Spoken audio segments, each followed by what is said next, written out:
कौन लोग हैं जो कहते हैं कि मुसलमान नहीं देगा वोट तो गला कट जाएगा?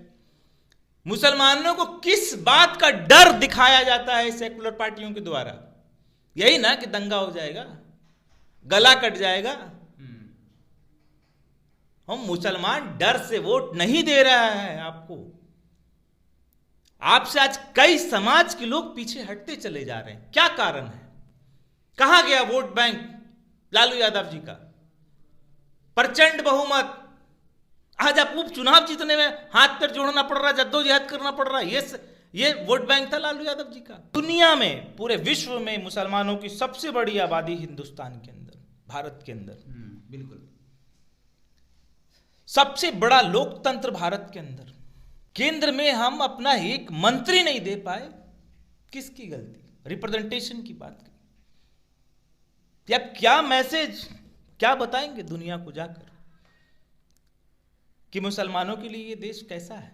मुझे राजद से दुश्मनी नहीं है, मगर मैं कह रहा हूं कि मुसलमानों की रिप्रेजेंटेशन काटी जा रही है। उसमें सबसे बड़ा योगदान राजद का है। बिहार पे आप चुनाव आते ही मुसलमान मुसलमान करने लगते हैं। मुसलमानों के रिप्रेजेंटेशन कहां है? आप बताइए, नंबर ऑफ एमएलएज इन बिहार।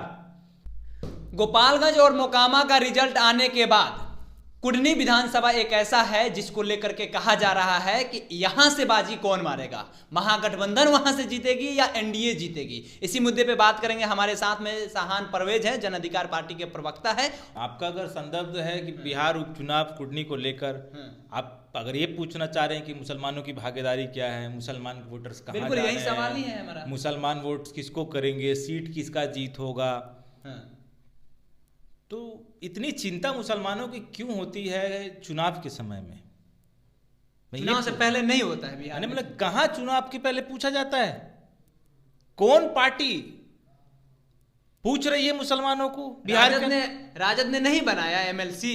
हम कह रहे हैं कि राजद ने हमको एमएलसी बना के कृपा नहीं किया है केशव जी, हमने उनको मुख्यमंत्री बनाया है। और आज भी वो जो मुख्यमंत्री और एक मंत्री बने बैठे हैं, उसमें मुसलमानों का ही योगदान है। वोट हमारा, नेता आपका, ये नहीं चलेगा बॉस साहब। अच्छा, ये नहीं चलेगा। इसके ऊपर सवाल खड़ा हो रहा है। हमने कहा कि हमदर्दी और मोहब्बत ये दो तरफा होता है, एक तरफा नहीं होता है। हम आपके साथ चले जा रहे हैं, हमारे पैर में छाले पड़ गए भाई। अब मतलब आप ये डायरेक्ट वे में कह रहे हैं कि राजद के साथ आप चलते चलते आपके पैरों में छाले पड़ गए? पैरों में छाले पड़ गए। मैं लगातार इस बात को कह रहा हूं कि मुझे राजद से दुश्मनी नहीं है, मगर मैं कह रहा हूं कि मुसलमानों की रिप्रेजेंटेशन काटी जा रही है। उसमें सबसे बड़ा योगदान राजद का है। आप कहिए कि अगर आप कह रहे हैं कि मुसलमान वोट नहीं देता बीजेपी को, तो जब बीजेपी को हम वोट नहीं दे रहे हैं तो बीजेपी से तो हम टिकट के अभी अधिकृत नहीं है, हम नहीं मांग सकते टिकट। अगर हमको टिकट नहीं दे रहे तो कुछ गलत काम नहीं कर रहे हैं। मगर जो हमारा वोट ले रहा है, आपको चिंता कैसे हो गई भाई कि मुसलमान कुडनी में कितना मुसलमान कुडनी में, मुसलमान को टिकट गोपालगंज में दिया गया 2020 के चुनाव में, और फिर टिकट काट दिया गया। लग रहा था कि हार जाएंगे, इसलिए काट दिया गया। अगर मोहन प्रसाद को टिकट मिलेगा, मोहन प्रसाद गुप्ता को टिकट नहीं दिया जाता तो उससे भी ज्यादा वोटों के मार्जिन से हार। तो भाई ये आप अपना रख लीजिए। फिर नहीं, हम कह रहे मेरी बात समझिए, समझाइए कि मुसलमानों के साथ जो हो रहा है वो बहुत गलत हो रहा है। अच्छा, और ये जो समीकरण के आधार पे आप चुनाव आते ही मुसलमान मुसलमान करने लगते हैं। मुसलमानों के रिप्रेजेंटेशन कहां है? आप बताइए, नंबर ऑफ एमएलएज इन बिहार। आप बताइए परसेंटेज आबादी हमारी कितनी है?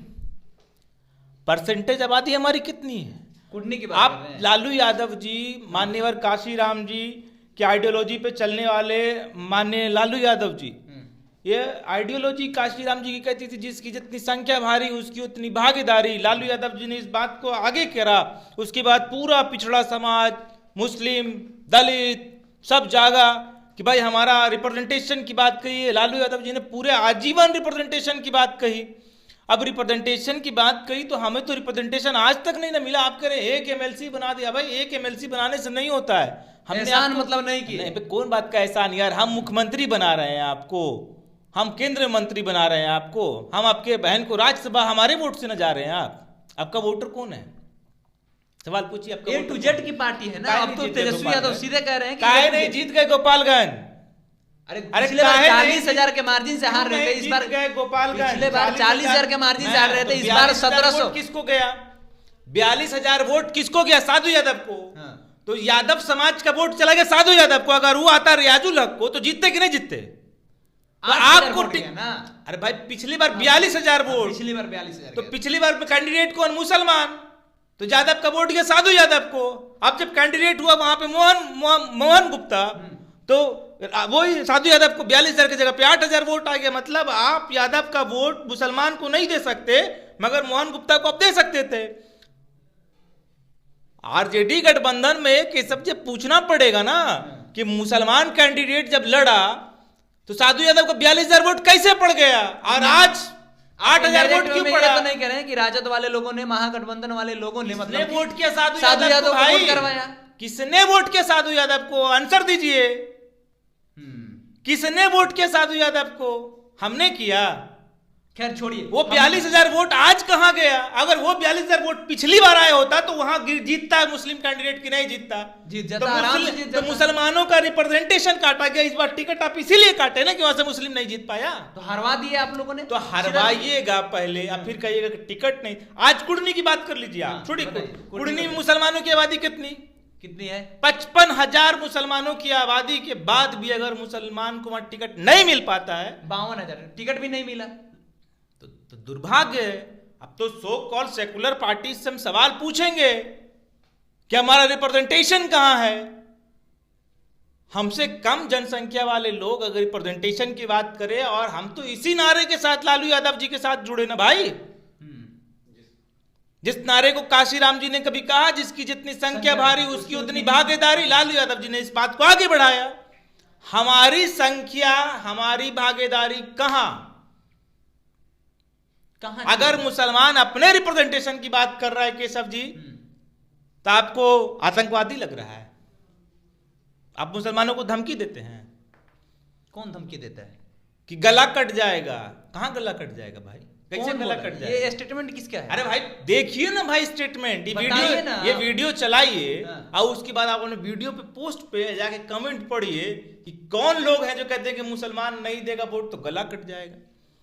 मुसलमानों को किस बात का डर दिखाया जाता है सेकुलर पार्टियों के द्वारा? यही ना कि दंगा हो जाएगा, गला कट जाएगा। हम मुसलमान डर से वोट नहीं दे रहा है आपको। आपसे आज कई समाज के लोग पीछे हटते चले जा रहे हैं। क्या कारण है? कहां गया वोट बैंक लालू यादव जी का? प्रचंड बहुमत। आज आप उपचुनाव जीतने में हाथ पैर जोड़ना पड़ रहा है, जद्दोजहद करना पड़ रहा है। ये वोट बैंक था लालू यादव जी का। अखंड राज, प्रचंड बहुमत। कहां गया आपका वोट बैंक? आपसे सिर्फ मुसलमान नहीं, कई लोग घसक रहे हैं। मुसलमानों के शरीर से बदबू आती है आपको। किसको बदबू आती है? तेजस्वी यादव जी को। के मुसलमान के शादी में देखिए इनको। साहबुद्दीन जैसे आदमी के मैयत में नहीं पहुंच पाए। भाई साहब तो पहुंचे थे ना। अरे भाई बाद में न पहुंचे। हाँ, बाद में पहुंचे हैं? बाद में उसी परिवार के न गए जी। अरे भाई तो बाद में जाएंगे जब चिड़िया चुग गई खेत। घर पे सारे थे तो वहां पे संवेदना कब होता है भाई? जब दर्द होता है। दर्द होता है। जब देख रहे हैं कि बाप रे बात बिगड़ रहा है, तो डैमेज कंट्रोल और संवेदना में अंतर होता है। आप समझते नहीं इस बात को। वो डैमेज कंट्रोल था। बाद में पहुंच कर बाद में दिखाया गया, डैमेज कंट्रोल करने की कोशिश की गई। आपको मुसलमानों से लगाव नहीं है। आपको मुसलमानों से लगाव है तो अब आप बताइए कि हम लंबे समय तक मुसलमान आपके साथ चला। साहन जी, ए टू जेड में अब एम को छोड़ा जा रहा है। सीधा सीधे ए टू जेड में तो हम भी है ना जी। हाँ, तो वही ना, एम को छोड़ा जा रहा है कि आप सबको अधिकार देने की बात इस बेसिस पे कैसे करते कि हमारे अधिकार को छीनिएगा। आप सबको अधिकार देते हैं, दीजिए, स्वागत है। हमने कहा कि हमारे अधिकार को छीना जा रहा है, मैं इसकी बात कर रहा हूं। मेरे को कोई विरोध नहीं है कि आप सबको अधिकार दीजिए, सबको सम्मान दीजिए, बिल्कुल दीजिए, बिल्कुल दीजिए। आपके साथ हमारे सम्मान की बात कब होगी? सबसे बड़ा वोटर, सबसे कोर वोटर आज हाशिए पे चला गया। आपको एक बात बताते हुए बहुत दुख होता है कि कि दुनिया में, पूरे विश्व में मुसलमानों की सबसे बड़ी आबादी हिंदुस्तान के अंदर, भारत के अंदर, बिल्कुल सबसे बड़ा लोकतंत्र भारत के अंदर, सबसे बड़ा लोकतंत्र भारत के अंदर, सबसे बड़ी मुसलमानों की आबादी भारत के अंदर, केंद्र में हम अपना एक मंत्री नहीं दे पाए, किसकी गलती? रिप्रेजेंटेशन की बात की। अब क्या मैसेज, क्या बताएंगे दुनिया को जाकर कि मुसलमानों के लिए ये देश कैसा है? ये तो मुसलमानों को सोचना पड़ेगा ना। रिप्रेजेंटेशन होना चाहिए कि नहीं होना?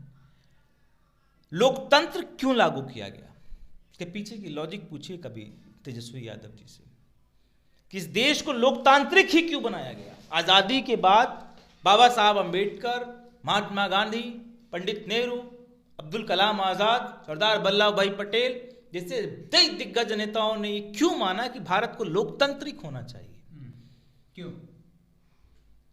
क्योंकि लोकतंत्र में लोग चुनकर अपनी प्रतिनिधि का चुनाव कर सके और अपने अधिकार की बात कर सके, अपने क्षेत्र की बात कर सके, अपने समाज की बात कर सके, अपने पिछड़ेपन को सदन में बराबरी से रख सके। हमारा कहां है रिप्रेजेंटेशन?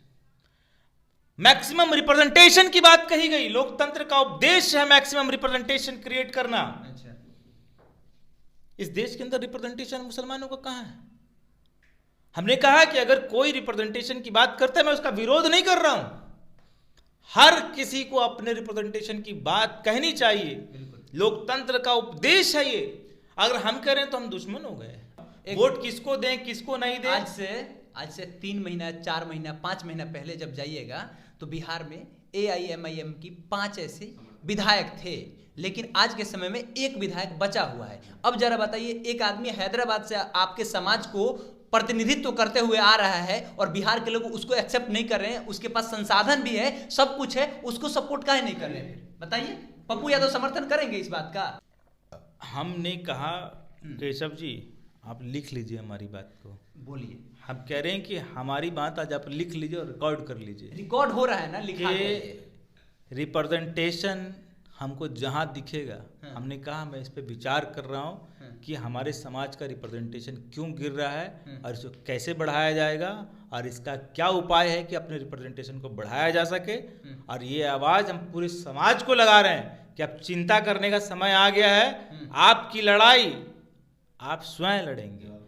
ये बात बाबा साहब अंबेडकर ने भी कहा अपने समाज के लोगों को कि आपकी लड़ाई आप स्वयं लड़ेंगे। आप उस पीड़ा को नहीं समझ पाएंगे जिस पीड़ा को आप समझ रहे हैं। पत्रकारिता में क्या तकलीफ है, एक पत्रकार अच्छा पत्रकार बनने से पहले कि कितनी पीड़ा है और कितना दर्द है, ये मैं बाहर से बैठ के नहीं कर पाऊंगा। तो आपका लड़ाई आप स्वयं लड़ेंगे। इसी प्रकार से जो बाबा साहब अम्बेडकर ने बोला, जो माननीय काशीराम जी ने बोला, मैं उसी आइडियोलॉजी को मानने वाला लोग हूं और मैं वही कर रहा हूं कि जितनी भी रिप्रेजेंटेशन को बढ़ाने की कोशिश की जा सकती होगी मैं करूंगा। जितनी भी रिप्रेजेंटेशन पे बात करनी होगी मैं पूरे समाज से आह्वान करूंगा। हाँ, हमारे पास निश्चित रूप से संसाधन की कमी है, तो हम हेलीकॉप्टर से नहीं उड़ सकते हैं युवराज के जैसा, तो हम धीरे धीरे चलेंगे, गांव-गांव जाएंगे, आपके चैनल के माध्यम से लोगों तक पहुंचेंगे, लोगों तक पहुंच रहे हैं। समय लग सकता है मगर रिप्रेजेंटेशन की लड़ाई याद रखिए कि हम लेके रहेंगे। चलिए, रिप्रेजेंटेशन की लड़ाई लेकर के रहेंगे और ये साफ कह रहे हैं कि मुसलमानों के प्रतिनिधित्व करता अब बिहार में दिन प्रतिदिन गिरते जा रहा है। एक समय हुआ करता था कि 1969 में अब्दुल गफूर बिहार के मुख्यमंत्री हुआ करते थे जो मुसलमान कौम से आते हैं, लेकिन आज के समय में एक भी ये कह रहे हैं कि केंद्र में मंत्री नहीं। और ये सही बात है कि केंद्र में एक भी मुसलमानों की आबादी की इतनी संख्या, मतलब कि जनसंख्या इतनी है मुसलमानों की, उसके बाद भी केंद्र में एक भी मंत्री नहीं है। बाकी सहान परवेज इनका नाम है, जन अधिकार पार्टी से ताल्लुकात रखते हैं।